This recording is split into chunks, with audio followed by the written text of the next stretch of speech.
Hello friends, welcome back to my channel. मैं हूं आनंद और आप देख रहे हैं प्लैनेट ब्लू। और एक बार फिर से हम हाजिर हैं गॉगल के साथ। यहाँ पे जैसा कि हम लोग देख सकते हैं, इस पूरे बड़े से सेटअप में अब हमारी गॉगल अकेले रहती हैं, क्योंकि बाकी सब अडॉप्ट हो चुके हैं और कुछ वापस अपने घर चले गए हैं जो कुछ दिन के लिए हमारे यहाँ आए थे।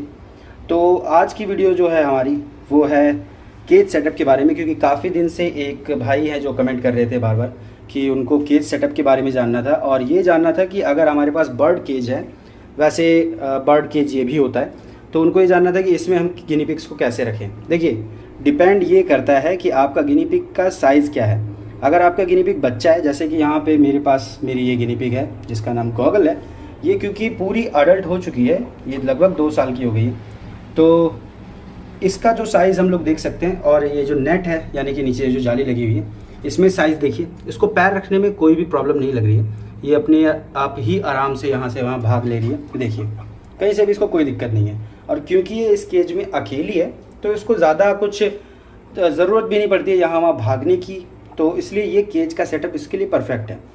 पर बाई चांस मान लीजिए अगर आपके पास बच्चे हैं और बच्चों को आपको रखना है, तो सबसे बेस्ट आपके लिए ये रहेगा कि जैसे आपके पास ये केज है जिसमें देखिए मेरी फिंगर पार नहीं हो पा रही है, अगर मैं छोटी फिंगर को भी पार करना चाहूँ तो पार नहीं हो पा रही है, तो इतना केज वैसे जाली वाला सही है। लेकिन अगर आपके पास बच्चे हैं तो उनका पैर आराम से इसमें से पार हो सकता है।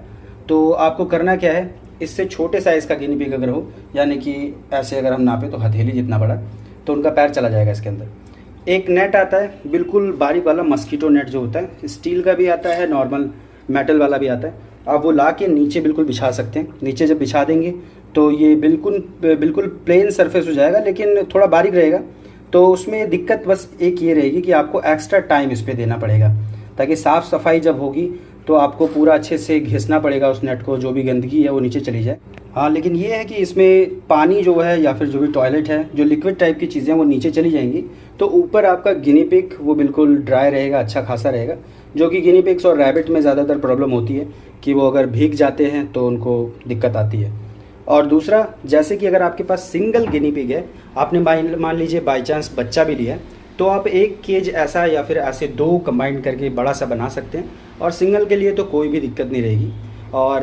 और भी अच्छे से डिटेल में देखने के लिए मेरी एक वीडियो है जिसका लिंक मैं डिस्क्रिप्शन में दूंगा, आई बटन पे भी वीडियो आ जाएगी, तो आप वहाँ से जाके देख सकते हैं। पूरी डिटेल्ड वीडियो है, कैसे मैंने नेट कसा था और किस तरीके से मैंने बनाया था। हैमस्टर्स पे भी बनी हुई है। तो यहाँ पे देखिए, नेट लगाने के बाद प्लेन हो गया आपका जो बर्ड केज है। बाई चांस मान लेते हैं कि वो स्क्वायर शेप वाली जो जाली होती है, जो कि स्क्रीन पे दिख रही है, वैसी वाली अगर आपके पास जाली है, तो हमें उस पर नेट लगाना पड़ेगा। अगर मैं सीधे आपको बताऊं, बड़ा guinea pig, adult guinea pig, उसके लिए ये जाली सही है जिसमें से आपकी उंगली नहीं भी घुस पा रही है अच्छे से। और अगर आपके पास बच्चे हैं तो कोई सा भी केज हो, अगर उसकी जाली बारीक, उसका बॉटम बारीक है तो ठीक है। वरना अगर प्लेन बॉटम है जिस पे आपको मैट बिछानी पड़ती है या फिर सबस्ट्रेट डालना पड़ता है, जैसे ये वाला सबस्ट्रेट, ये है ग्रास है, ये हमने गॉगल को खाने के लिए दिया हुआ है, तो कोई भी दिक्कत नहीं है। बाकी डिटेल वीडियो मैंने एक बनाई हुई है जिसका लिंक मैं डिस्क्रिप्शन में डाल रहा हूँ, आप वहाँ से जाके देख सकते हैं।